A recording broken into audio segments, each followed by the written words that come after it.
Beleza, vamos dar continuidade com o exercício 6 que ficou faltando. Com isso, a gente consegue fechar essa primeira parte.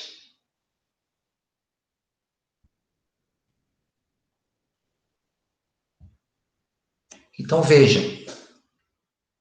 Deixa eu entrar a tela aqui. Aí. Um funcionário de uma transportadora, desejando colocar várias caixas na carroceria de um caminhão, desenvolve um dispositivo que consiste numa rampa de madeira apoiada na extremidade do veículo, conforme ilustra a figura. A altura da carroceria em relação ao solo é igual a 1 metro. Então, essa aqui, ó, esse deslocamento vertical aqui é de 1 metro. E o funcionário aplica a cada caixa uma força constante de 60 newtons paralela à rampa. Então, a força que ele aplica é na direção da rampa aqui, que forma um ângulo de 30 graus com o solo. Se considerarmos que cada caixa tem massa de 30 kg e que o coeficiente de atrito μc da caixa com a rampa vale 0,2 e que a extensão da rampa é de 2 metros, pergunta-se, use G igual a 10 metros segundo ao quadrado. Quanto vale o trabalho realizado pela força aplicada à caixa? Bom, a força que ele aplicou à caixa é constante. É uma força de 60 newtons. Então, por enquanto, nós vamos calcular essa força relacionada a esse deslocamento e ao ângulo formado, tá? Então, observem. A força aplicada à caixa ela é paralela à rampa, então o ângulo formado entre a força e a rampa é um ângulo de 0 graus, elas são paralelas. Sendo essa força de 60 newtons, o deslocamento sobre a rampa de 2 metros, que é o comprimento da rampa, e o cosseno de 0 igual a 1. Então, ele aplica o trabalho da força aplicada pelo funcionário é de 120 joules. Aí, ele quer saber quanto vale o trabalho da força de atrito. O que acontece? Essa força de atrito, ela está sempre relacionada ao coeficiente de atrito e à força normal, que é a força de compressão. Então, eu preciso calcular essa normal primeiro. Olha lá, ó. A normal, na condição de equilíbrio aqui, ó, a normal que é perpendicular à inclinação da rampa, ela vai ser igual à componente PY do peso, que é a decomposição da força no plano inclinado. Ou seja, essa componente PY do peso é o peso cosseno de 30. Nós já vimos anteriormente isso lá em planos inclinados. Então, essa força normal é o peso, que é M vezes G, vezes o cosseno de 30. Bom, quanto vale essa massa? 30 kg, é a massa da caixa. G10 foi dado aqui. E o cosseno de 30, lá naquela tabela de arcos notáveis, é raiz de 3 sobre 2. Então, a força normal, a força de compressão que essa caixa aplica na superfície inclinada, no plano inclinado, é uma força de 150 raiz de 3 newton. Deixa na forma de raiz, fica mais fácil. Aí, como é que eu vou calcular o trabalho dessa força de atrito? É a força de atrito vezes o deslocamento vezes o cosseno de 180. Por quê? Porque em relação à direção da rampa, o deslocamento é no sentido de subir, a força de atrito é no sentido de descer. Por isso que é cosseno de 180. Mas o que é a força de atrito? É o coeficiente de atrito vezes a normal.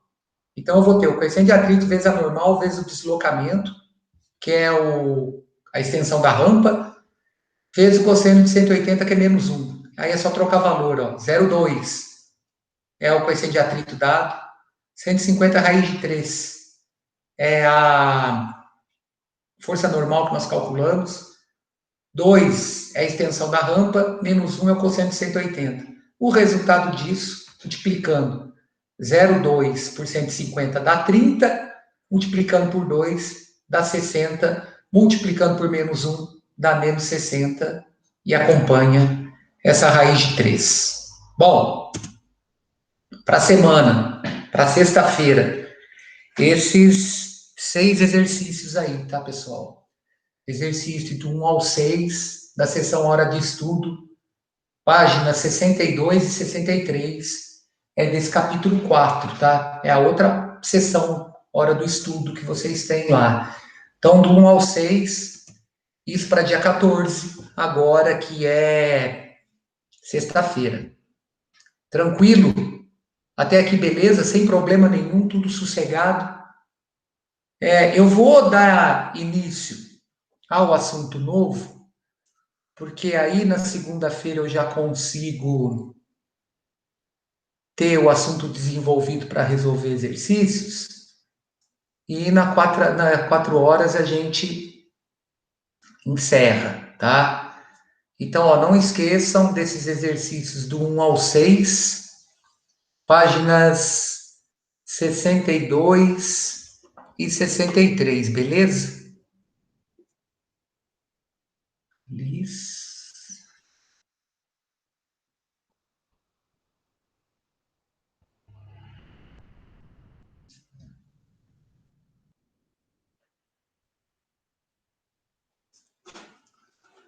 Só ver uma coisinha aqui, pessoal. Tá, beleza.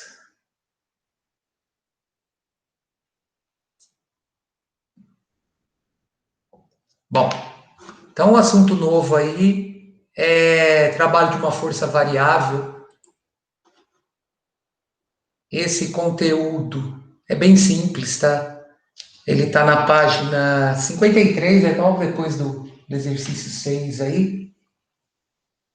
Vamos entender agora como é que a gente faz para calcular trabalho de força constante, trabalho de força variável. O que eu tenho que entender é o seguinte: quando eu aplico uma força constante a um corpo, essa força ela vai causar uma variação na velocidade de um corpo. Essa variação vai ser sempre proporcional à aplicação dessa força, porque essa força constante vai fazer com que a aceleração adquirida pelo meu sistema, pelo meu corpo, também seja constante. Como a massa do corpo é constante, essa aceleração vai fazer com que a velocidade aumente sempre do mesmo valor. Então vamos supor o seguinte: eu apliquei uma força a um corpo, uma força de 10 newtons num corpo de 2 quilogramas. Isso faz surgir nesse corpo uma aceleração de 5 metros por segundo ao quadrado. Se eu mantiver essa força de 10, a aceleração para esse corpo de massa 2 quilogramas vai ser sempre 5. O que significa essa aceleração de 5? Ela vai fazer com que a velocidade do corpo aumente 5 metros por segundo a cada segundo.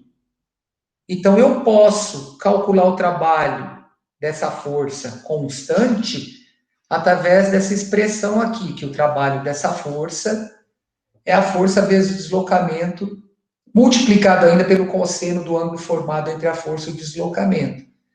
Só que eu só posso usar essa fórmula, como o próprio texto diz aqui, quando eu estou aplicando força constante no corpo. Na maioria das situações práticas, porém, as forças que atuam em um corpo apresentam um valor variável ao longo do movimento. Eu não consigo manter a força constante aplicada ao corpo. Tá? Eu vou ter situação, por exemplo, se eu estou arrastando uma caixa no solo, eu posso ter uma situação que a superfície entre a caixa e o solo mude. Então, eu tenho que aplicar mais força para fazer esse corpo percorrer a trajetória desejada. Então, em situações assim, como se deve fazer para calcular o trabalho dessas forças? Bom, observem o seguinte: para responder essa pergunta, imagine a situação em que uma força ainda de módulo constante é aplicada em um corpo qualquer. Abaixo é representado o diagrama do módulo da componente dessas forças na direção do movimento, descrita em função do deslocamento do corpo. Olha que interessante, ó. Esse diagrama força-posição aqui, ou diagrama força-deslocamento, ele está relacionado a uma aplicação de força constante. Então, observe. Durante todo esse deslocamento ΔS, a aplicação da força foi F. Ou seja, não houve variação da força aqui, porque essa reta é paralela ao eixo horizontal. Então, olha que interessante, a força está sendo aplicada na direção do deslocamento e ela é uma força constante. Quando nós calculamos a força na direção e no sentido de um deslocamento, nós vimos que o trabalho dessa força é um trabalho motor, ou seja, ele é um trabalho que provoca aumento de energia no sistema. Então, e nós calculamos esse trabalho multiplicando a força pelo deslocamento que essa força causa no corpo. Agora vamos observar o seguinte, ó. Eu tenho uma área aqui em destaque, que é a área de um retângulo. Então, se eu multiplicar essa força pelo deslocamento, eu estou calculando a área desse retângulo. Olha lá, se eu multiplicar a altura desse retângulo, que é F, pela base dele, que é ΔS, eu estou tendo essa área igual a F vezes ΔS, que nada mais é que o trabalho realizado pela força F. Então, observe, a área do gráfico de uma força constante pode ser determinada pela área de um retângulo. Se calcularmos a área do retângulo compreendido entre o gráfico do módulo da força e a posição ocupada pelo corpo, chegaremos ao seguinte resultado. A área é a força vezes o deslocamento. Aqui eu estou dando uma conotação geométrica para o cálculo do trabalho. Eu peguei lá no meu retângulo, multipliquei a base pela altura, ou a altura pela base, e cheguei a essa conclusão que eu multiplicando as dimensões do meu retângulo, eu estou calculando a área do mesmo. Quais são as dimensões? A força e o deslocamento. Bom, como que está sendo representado no diagrama? É a componente de uma força na direção do deslocamento, o ângulo entre a força e o deslocamento vale zero. O cosseno do ângulo alfa aí é zero, porque elas são forças, a força e o deslocamento são paralelos, vetores paralelos. Assim, ao calcular o trabalho dessa força, a gente obtém o mesmo resultado de cima. Olha lá, ó, força vezes deslocamento. Então, comparando os resultados do trabalho, da força e da área do diagrama, a gente pode escrever essa equação que diz o seguinte, que o trabalho da força é numericamente igual à área compreendida entre a força e o deslocamento. Vamos entender o que significa esse N em cima aqui. O que significa ser numericamente igual? Observem, ó, nessa equação, a pequena letra N colocada acima do sinal de igual expressa que essas grandezas são somente iguais em número. Afinal, suas unidades de medida são diferentes. Assim, para determinar o trabalho de uma força constante, basta calcularmos a área formada entre o gráfico e a componente dessa força na direção do deslocamento e o eixo que representa a posição S. No mesmo caso em que a força aplicada em um corpo tem intensidade variável, podemos calcular o trabalho por ela realizado também pelo método gráfico. Isso deve ser feito somando todas as áreas acima do eixo das posições e subtraindo de todas as áreas abaixo desse eixo. Então, ó, para concluir a ideia do N aqui, ela só serve para fazer a comparação entre os valores, tá? Entre os números. Porque a unidade de trabalho é a unidade de energia, é o joule. A unidade de área, se for relacionada à unidade de área do sistema internacional, é o metro quadrado. Então, esse numericamente igual, ele serve para a gente ter uma referência de que eu calculando a área daquela figura formada no diagrama força-deslocamento, eu estou calculando o trabalho dessa força variável. Aí vai depender do tipo de área formada no sistema de coordenadas cartesianas, né? Eu posso calcular o trabalho de uma força variável, onde a área é um triângulo, onde a área é um trapézio, onde a área é a composição de um triângulo com um retângulo, que vai dar um trapézio no final. Então, vai depender do tipo de área. Cada caso é um caso. Mas a gente sabe calcular essas áreas. Área do triângulo, base vezes a altura dividido por 2. A área do trapézio, base maior mais base menor vezes a altura dividido por 2. A área do retângulo, base vezes a altura, e assim vai.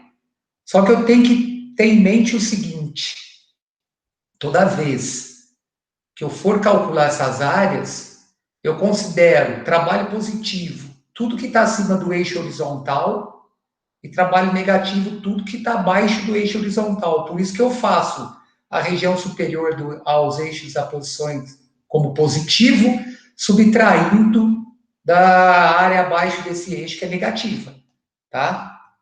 Então, olha lá, ó, neste caso aqui, como é que eu calcularia o trabalho total dessa força? Eu divido essa figura aqui de cima em duas, por exemplo, ó, traço uma reta vertical aqui. Eu vou ter um trapézio nessa região à esquerda aqui, dessa reta que eu tracei, e um triângulo. Então, essa área A1 é a soma dessas duas áreas. A área A2 é a área desse triângulo aqui embaixo. Porém, na hora de calcular o trabalho da força, eu tenho que fazer a diferença entre a força que está em cima do eixo da posição, que é o eixo S, que é o eixo relacionado ao deslocamento, e com a área que está abaixo desse eixo. Então, é sempre a diferença do de cima com o de baixo, tá? Então, ó, áreas acima do eixo S determinam trabalhos positivos, áreas abaixo, trabalhos negativos. Então, para o diagrama apresentado, determinamos o trabalho realizado pela força, relacionando que o trabalho dessa força é numericamente igual à diferença dessas áreas. Então, é sempre o de cima subtraído com o de baixo, tá? Bom, então com isso, eu posso relacionar esse cálculo de área o trabalho realizado por uma força elástica. Eu vou ter uma fórmula que vai determinar para mim como eu vou calcular o trabalho realizado por uma força elástica, ou seja, uma força numa mola. Então, ó, no início dessa unidade, apresentamos uma imagem de um indígena utilizando um arco e flecha para caçar. No lançamento da flecha, a força elástica aplicada pela corda e pelo arco realiza um trabalho motor, uma vez que tal força é aplicada no sentido do movimento da flecha. Intuitivamente, sabemos que a velocidade da flecha depende de alguns fatores, entre os quais as propriedades do arco e a força com que se traciona o arco. Como veremos, quanto maior a força aplicada a um objeto elástico, maior o trabalho realizado e, consequentemente, maior a energia armazenada. Para determinar o trabalho da força elástica, vamos considerar uma mola com constante elástica K, inicialmente em comprimento natural. Então, ó, livre de aplicação de força, eu não tenho acúmulo de energia nessa mola. E qual que é a função da mola? Sempre retornar ao seu comprimento natural. Não importa se eu estou comprimindo essa mola ou se eu estou esticando essa mola. A função dela é voltar à condição natural dela, tá? Mola que não volta na condição natural, ela está com defeito. Então, ó, as molas têm propriedades elásticas decorrentes das características maleáveis dos metais, por exemplo, né?